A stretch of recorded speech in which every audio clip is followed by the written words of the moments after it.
Hey, good morning, everybody. Thank you so much for joining us today. It's a beautiful sunny day here in the DC area. Excited about today's topic. We're going to be doing a little run through on summer safety and just common hazards that we see and how to prevent them. So before we get started, let's go over our quick housekeeping tips and reminders. If anybody has any questions, feel free to type them in the chat or the Q&A window at any time during the presentation. We will have time at the end. For everything else, contact us at sales@tristaterestores.com. We are also recording the links to view the video and the PDF of the presentation will be shared with everyone tomorrow morning through Zoom. I apologize last month for anybody here that was here last month. There was an issue with our video link, so that actually is not posted. So if anybody would like a copy of that or the presentation, feel free to reach out to me offline separately, and I can make sure that you have that available to you. Starbucks gift cards. 10 lucky attendees today will receive a $5 card. Stay to the end. Find out how. After the coffee break today, please complete the post-event survey and share what topics you'd like us to cover on our next one. We will be seeing you guys next August and the 28th, the last Wednesday of the month. And if you like this presentation, we sincerely hope you do. We would appreciate it if you'd share a shout out on Google for Tri-State Restorations, just letting everybody know that you found our education material wonderful. And stay to the end, one lucky attendee today is going to win a emergency prep kit. This thing is pretty cool. We've got a dry bag, a hand crank radio that also has a solar battery charger for your cell phone. It's got a hygiene kit and a couple of other really great things. So, if you've been meaning to prepare that, bug out bag and make sure that you're ready in case disaster strikes you in your home or your office, this is going to be a really good go-to for you guys. And we'll talk a little bit more about what's in it when we get to that point, okay? Yeah, that would be good for your minivan. I mean, it's about like 10 liters, so it's really not too big of a bag. It's about a foot long, you know, 6 to 8 inches wide. So it's a really, really good go bag just to have in case of an emergency. You never know. So who we are. We are a family-owned, locally operated, established firm here in the Washington, D.C. metropolitan area. We specialize in the mitigation, remediation, and cleanup efforts of both large and small water, fire, mold, biohazard, and lead and odor cause damages. Our company's mission is turning disaster into peace of mind because we're committed to easing the burden of handling your property's disaster through providing you with the best customer service and experience possible. Just a little bit more about our services. We help properties out with water extraction, mitigation, and restoration efforts, mold and lead remediation, asbestos inspection and sampling, fire, smoke, restoration and odor control, biohazard and trauma cleaning and disinfection, and sewage extraction, mitigation, disinfection, and cleanup services. We are an IICRC certified firm. We hold both our MXIC and DC Class A reconstruction licenses. So not only will we help you handle the disaster, but we'll help put your property back to the way it was before anything happened. We're an EPA lead safe certified firm and an IAQA smart mold firm. All of our employees are infectious disease control certified and water restoration technician certified. We have a licensed asbestos inspector on staff and we're 5-star rated across all the sites that count. And then here's just some of the organizations that we are part of for any community or property managers on the line. We are active members of the Property Management Association. We're members of 2 chapters of CAI and we're also members of AOBA. So let's get into it. Summer safety, how to avoid heat illness and other common summertime hazards. From heat illness prevention to pool safety to preventing property damages from excess humidity and heavy rains. Today, we're going to talk about hazards we see during summer weather. Heat illness. So we just went through a massive heat wave here in the DC area. Heat stroke is the most serious form of heat-related illness. It happens when the body becomes unable to regulate its core body temperature. This is where you see that sweating stops and the body can no longer naturally rid itself of the excess heat. Signs include confusion, loss of consciousness, and sometimes seizures. According to OSHA, heat illness can be fatal if not treated quickly. Some signs of heat illness include headaches, nausea, weakness or dizziness, heavy sweating or hot, dry skin, elevated body temperature, and thirst. And I want to throw another one in there. If anybody on here has young children, you can actually get heat rashes very easily as well. And that is a sign that you are dehydrated and need to take a break in the shade or some cooler area for a while. Every year, dozens of workers die and thousands more become ill while working in hot or humid conditions. And an interesting fact here is that this often happens within an employee's first week on the job. Keeping hydrated and finding shade. As your body heats up as you work and it tries to cool itself off naturally through sweating, sweating can lead to dehydration. Proper hydration is essential in preventing heat illness. We want you to drink fluids regularly. Drink 6 to 8 glasses of fluids a day, such as water, diluted fruit juice, lower fat milk, sugar-free drinks, tea, and coffee. You can also eat water-rich fruits and vegetables like watermelon, strawberries, cantaloupe, peaches, pineapples, cucumbers, leafy greens, radishes, celery, zucchini, and tomatoes. That sounds delicious.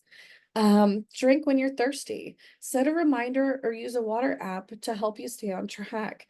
This is good for the people that never remember to drink water. There's also water jugs out there available where it actually has timestamps on the side. So you know at like 10 o'clock in the morning, you should have drank a certain amount of the water out of your water jug, which I think is also kind of cool. If you're exercising, drink more water before, during, and after your workout. You might also need to drink more fluids if you're pregnant or breastfeeding, ill or recovering from an illness. Every year, thousands of workers become sick from heat exposure, and some cases are fatal. Dangerous heat exposure can occur indoors or outdoors in any season. Nearly 3 out of 4 heat illness fatalities happen during the first week of work. So, new or returning workers need to build tolerance to heat by taking frequent breaks and working shorter shifts to start. It is also important to drink water, even if you aren't thirsty. Take rest breaks to recover from heat in the shade or a cool area. Be sure to wear a hat and light colored, loose fitting, breathable clothing if possible. And remember to monitor yourself and fellow workers for signs of heat illness. Also, if you're wearing a face covering or personal protective equipment such as a respirator, verbally check on others frequently for signs of heat illness. To learn more about heat illness prevention and first aid, visit osha.gov/heat.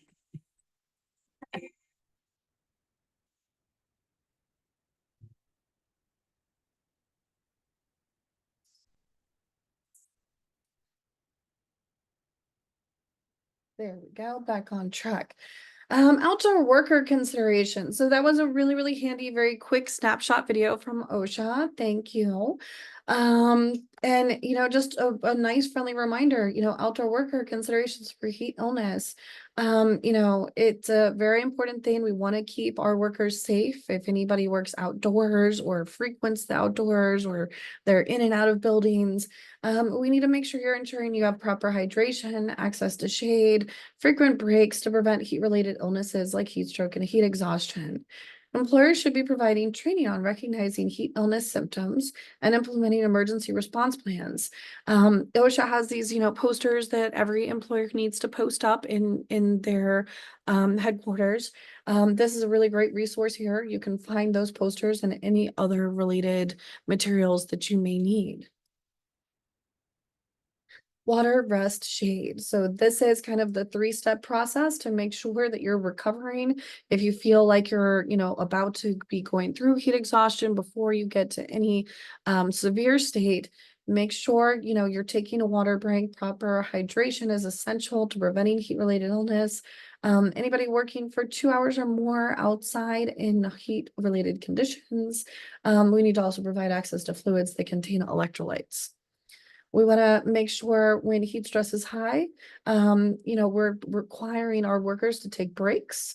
The length and frequency of the rest break should increase as the heat stress rises.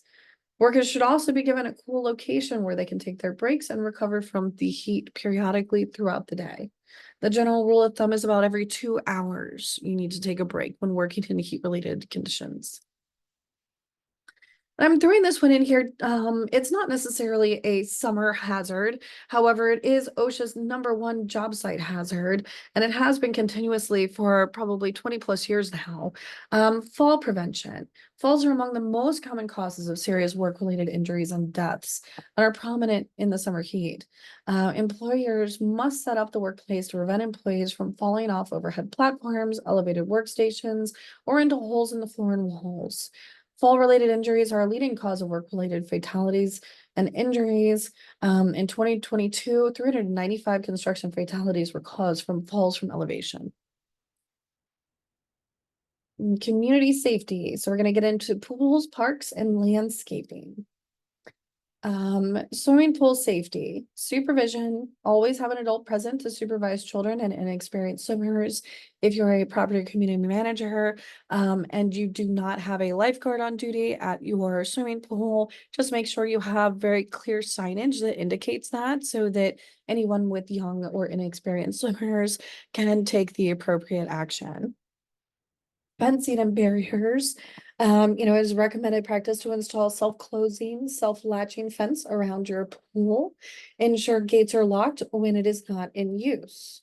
For emergency preparedness, keep a first aid kit and a phone nearby.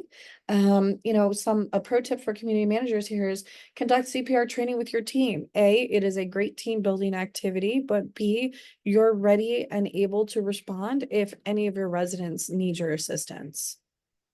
Maintenance and equipment. You're going to want to regularly check and maintain pool safety equipment such as pool covers and alarms, ensuring the pool area is free of hazards that can cause tripping hazards. Excess moisture from pool areas can also create an ideal condition for mold and microbial growth, posing health risks and requiring costly remediation services. Here are some ways to reduce excess moisture around your pool and prevent mold. You can start by purchasing a cover. Pool covers can reduce evaporation by up to 97%. So it'll trap the moisture in the pool area, keeping it where it belongs and not in other areas it shouldn't be.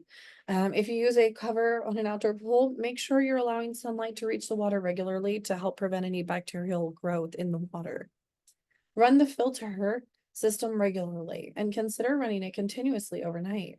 After shocking the pool with chlorine, you can run the filter for a few hours to distribute the chemicals evenly.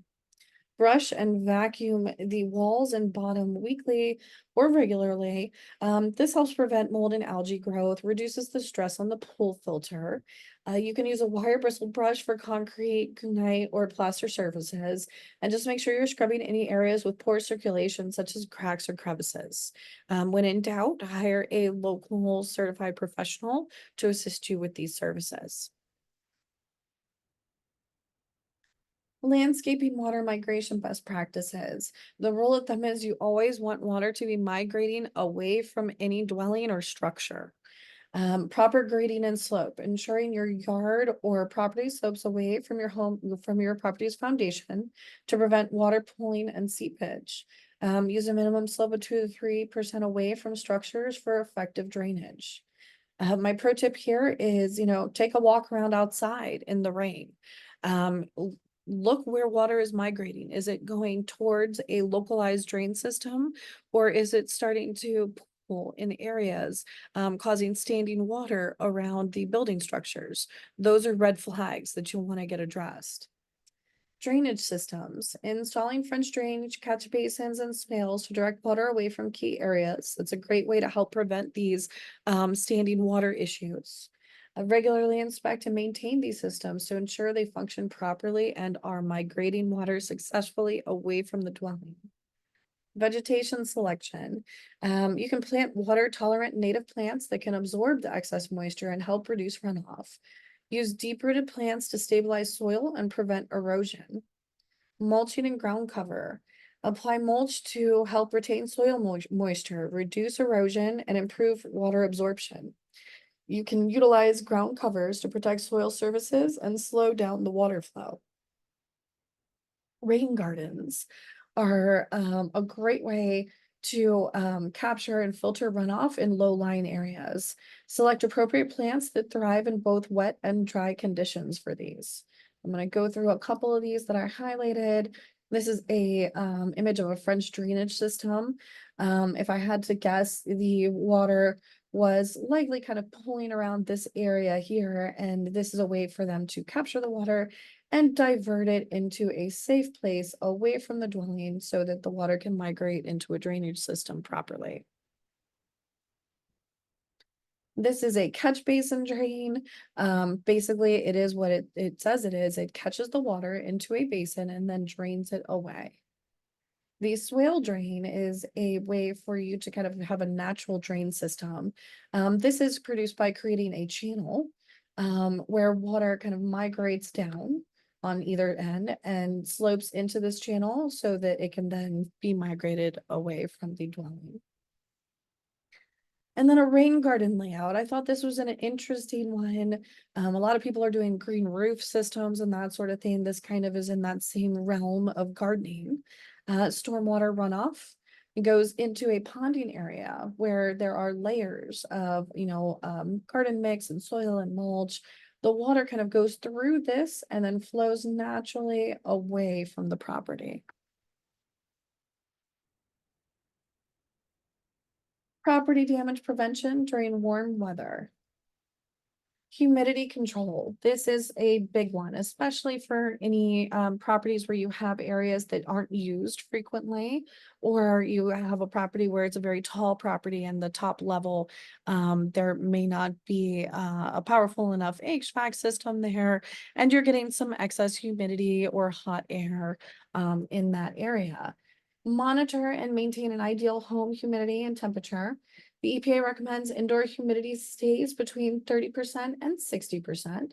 Comfortable room temperatures are generally considered to be around 68% Fahrenheit. At night, some sleep experts recommend keeping a bedroom around 65%, 65 degrees Fahrenheit. I thought that was an interesting tip in there, just in case anybody also has a spouse that you argue with over how cold or hot your house is. Humidity control is crucial for preventing mold and microbial growth at your property, as excessive moisture creates an ideal environment for mold spores to thrive.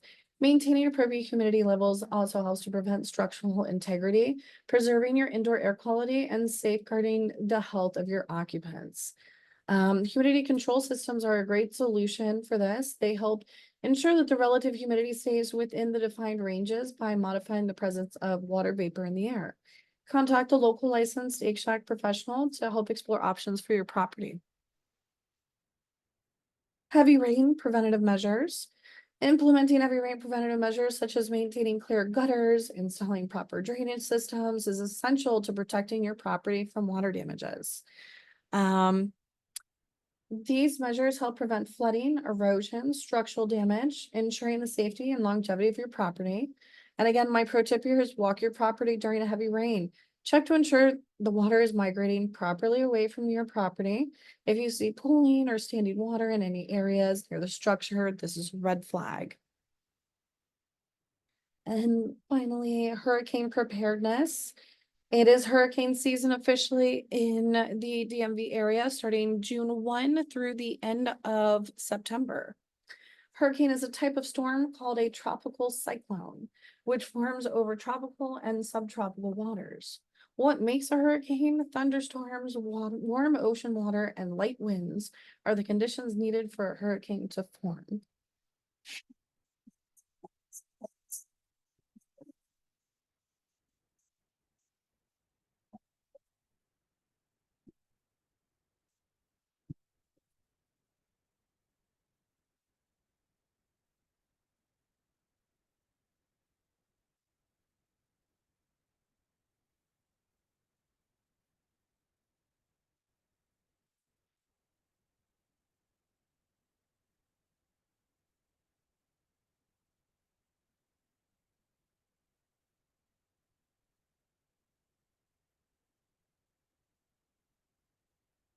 Awesome.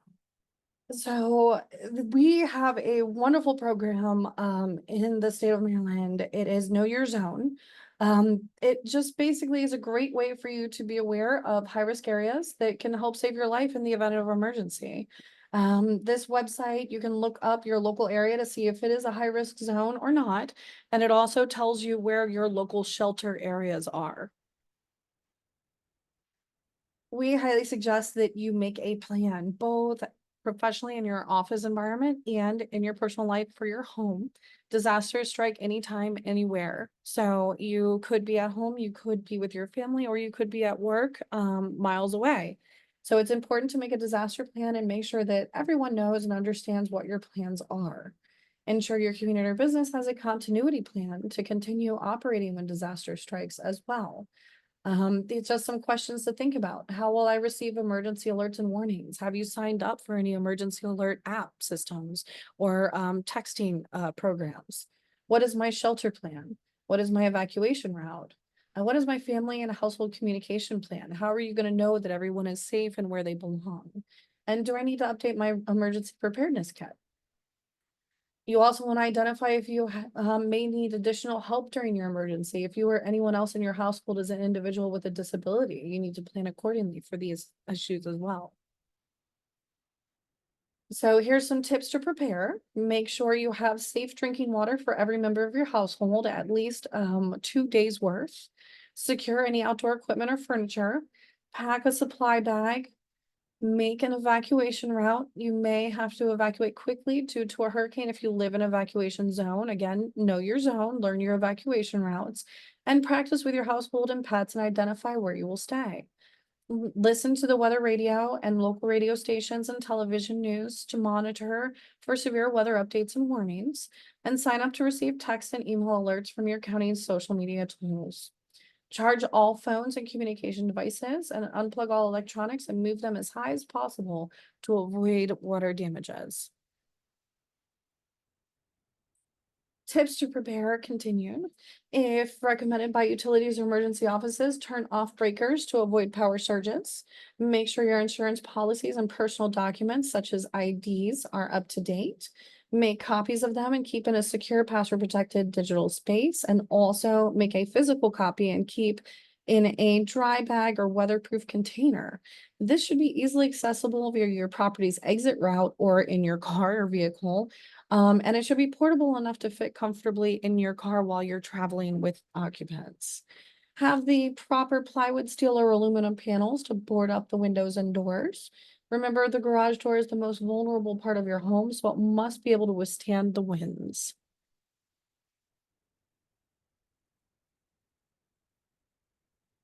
Secure your property, make sure you're anchoring oil tanks, move cars to a garage or higher ground, secure any boats.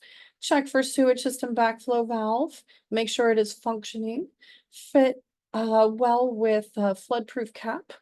Fill bathtubs and jugs to ensure you have a safe water supply of clean water. And store yard items, paint, pesticides, empty trash, etc., in a high out of reach place to make sure that it is not contaminating water when an unfortunate event does happen and a flood does come through. So here's what to pack, and this leads us into our fun giveaway for today because these are the items that are in it. Have enough supplies for your household, including medication, disinfectant supplies, and pet supplies in your go bag or car trunk. You may not have access to these supplies for days or even weeks after a hurricane. Again, water, important documents, snacks individually packed and sealed, toiletries, prescription medications for at least 1 week, first aid kit, extra clothes if possible, hand crank radio and flashlight. And this device can even power your phone. We liked it so much, we added it to today's grand prize giveaway. I see, make sure you have a clean bathtub. So, unfortunately, when people go through these, torrential flooding situations, they often have water all the way up to the, first or even second floors of their home. So that's why we prefer to have everybody make sure they have a hygiene kit, because taking showers or baths may not be possible for days or even a week. I've seen a lot of people utilize, great resources, like they have a gym membership, so they go to a gym that's in an unaffected area. There's lots of different resources available to you. The shelter systems, I know in the state of Maryland also do have facilities, so everyone can make sure that they're staying nice and hygienic. Hurricane prep, get an insurance checkup. I highly recommend, if you're not doing this at least annually, plan an insurance checkup with your local agent for your carrier. You want to check in with your agent, know your policy, know what your coverages are. Consider flood insurance, sewage backup insurance, anything that's relevant to where your property is located. You want to make sure you have the proper protection so that when the time comes, your insurance carrier can help cover the costs for taking care of these damages. Other things to consider with your insurance policy, again, mainline backup insurance is often an add-on to your policy. It's not automatically included. And for often less than $100 a year, you can protect yourself from very costly mitigation and restoration services. Stay informed, pay attention to emergency alerts. Have several ways to receive alerts. Download the FEMA app, receive real-time alerts from the National Weather Service for up to 5 locations nationwide. Sign up for community alerts in your area and be aware of the emergency alert system and wireless emergency alert, which require no sign up. They just automatically hit your phone. So those are those alerts that come onto your phone.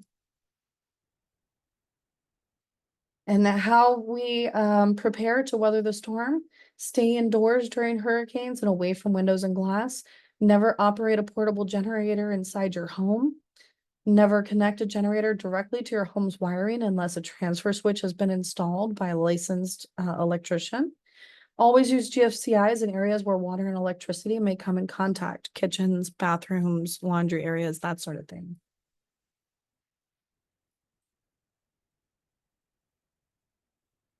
What damage does a hurricane do to my property? Well, this is kind of hurricane, severe, storm damage, all of that is kind of lumped into this. Floodwater and tidewater intrusions are considered category 3 losses. A category 3 water loss contains grossly contaminated water. Your restoration company contractor should remove all affected cosmetic materials such as insulation, hardwood flooring, drywall, carpet padding, carpet, and cushions. Tri-State Restorations uses an antimicrobial spray and HEPA vacuuming to disinfect any affected items after category 3 water damage incidents. As defined by the IRCRC, throughout the drying process, restorers should inspect for water-related secondary damage issues. These are defined as the wetting or impairment of the appearance or function of a material from prolonged indirect exposure to water or indirect exposure to contamination, carried by or resulting from a current water intrusion, which is reversible or permanent. Restorers like Tri-State inspect for excessive humidity and elevated moisture levels of moisture content in areas adjacent to the affected area to ensure that we're capturing any of the damaged materials and ensuring proper dry out for everything within your property to help prevent something like this happening later on down the road. This photo at the right here, this actually is a real job site that we worked on. Unfortunately, this property owner had a continuous leak that they got the leak fixed. There was luxury vinyl plank on top of this. And they thought, well, my flooring is waterproof, so I don't need to worry about water traveling underneath it. Well, unfortunately, they were wrong about that. It created kind of a nice moisture sandwich here between that subflooring and that vinyl flooring. And the water completely degraded the flooring underneath this subfloor to the point where it started completely falling apart. This is all wood rot here. And then there was a lot of microbial growth in that floor cavity. How do I recover? So after the storm, the standing waters pose various risks, including infectious diseases, chemical hazards, and injuries. When floodwater migrates into your home, this is when Tri-State Restorations can help. Do not use electrical equipment and electronics, including receptacles that have been submerged in water. Have a qualified electrician inspect any water damaged electrical equipment and electronics. Stay away from down power lines. If you encounter a down power line, stay at least 35 feet away and do not touch the line or anything that may be in contact with it. It may not seem like much water at first, But waiting to react to water damages can have serious consequences, as I showed you on the slide a couple slides ago. Water migrates fairly quickly, and what at first seemed like a puddle may have now destroyed an entire ceiling's worth of drywall, insulation, paint, and fixtures.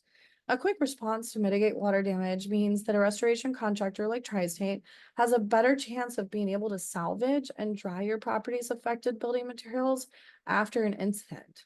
This saves you money and time, both during the demolition and reconstruction phases of your loss. Due to the nature of the damage of materials, some affected items may be deemed unsalvageable prior to drying, but when in doubt, we always try to salvage as much as we can so that you have less to put back after one of these casualties happen. And in closing, following proper mitigation standards after a leak, flood, fire, trauma, loss is reported is crucial to help save you time, money, and prevent unnecessary secondary damages to your property and structural loss. If you suspect you have any issues or you need somebody to talk to about something going on at your property, give us a call on our emergency services line. Someone from our team is always available 24/7 at 866-818-1949 to assist. And I can open this up to questions. If anybody has any questions about summer safety, I know we kind of went through a lot today. A benefit of having the general emergency alerts going to all cell phones. I know the emergency alerts going to all cell phones is a wonderful thing. It's a nice catch-all in case people aren't utilizing these other resources like the apps or watching the news or that sort of thing. You get paranoid about water behind the wall in the bathroom. Yes, that is a really, really common thing, especially with pinhole leaks. If you have old galvanized pipes are notorious for having these little tiny pinhole leaks. And sometimes they can go unnoticed for months until you finally do see a water spot on the other side of the drywall. And by that time, that entire wall cavity has unfortunately been affected, and there may be some microbial growth back there. So, it's always a good idea to have a professional plumber come out and just do an inspection. Make sure your property is in tip-top shape. Just like we go for our annual checkups for our bodies, our properties kind of need the exact same love and care. All right. And we're gonna keep moving along here. In case anybody has any more questions, they're welcome to put them in the chat. Again, I'd like to flag that, when you get off the line with me today, we will have our survey sent to you guys. Let us know what you'd like to complete, what you'd like us to talk about next month. And for months down the road, we love to kind of cater to what you guys need and want. And it always turns out to be a great presentation anyway. We have a lot of fun with it. So right now, I'm not sure what happened to my slide, but we are going to do the fun thing where I ask everyone to share one thing they learned from today's presentation that they will take with them moving forward. And the first 10 people will get a Starbucks gift card sent out to them. The gift cards are sent directly from Starbucks so I noticed there are a couple folks here that were saying that they hadn't received theirs. Send me an email at sales@tristaterestores.com. Just let me know. Starbucks sometimes ends up in people's spam folders, so I can always just send them a note and ask them to reissue it. It's just one button for me to press. So no worries, just let me know and I will be here to help you. Let's take a look at what everybody learned. Prepare an emergency kit. Great. Significance of providing CPR training to pull users prepare for emergencies. Awesome. Learn about the necessity of regular maintenance to ensure water quality and prevent potential hazards. Learn heat rashes. Yeah, heat rashes are a sign of dehydration, especially in young children. Proper fencing and barriers. Great. Oh, I'm so glad. So everybody's going to stay nice and hydrated now, right? Stay out of the heat. Make sure if you have workers out in the heat daily, make sure they're being well taken care of. They're staying hydrated. They've got some shade every couple of hours. I just want to make sure everybody's staying safe out there. And now, without further ado, we are going to do our grand prize drawing. So this month's prize is a little different. As soon as I get my random number generator here and pick out a winner, we will connect offline. This is one that I actually have to deliver to in person. It's a little pig. So I'm excited to find out who's going to win today. And let's see. number 13. Um,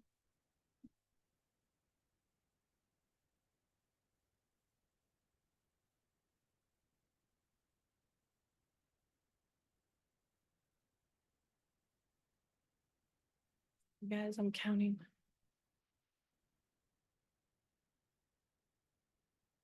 Mr. Robin Barber, congratulations. You happen to be today's lucky winner. Congrats. I'm so happy to see your name actually. It's been a long time since we talked. Reach out to me, please, at sales@tristaterestores.com. We will plan a date and I will deliver this fabulous emergency preparedness kit to you. And then you can have the peace of mind of knowing that you are ready for any emergency that we can face this year. Thank you all so much for joining me today. I know it's hot out there, guys. Make sure you're drinking water, stay nice and cool. Summer's almost over, fall is around the corner, and we will see you next month, August 28th, the last Wednesday of the month.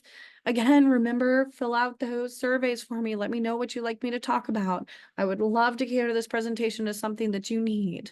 Okay? Thanks, everybody. Good to see you all. Have a wonderful rest of your day and enjoy your week.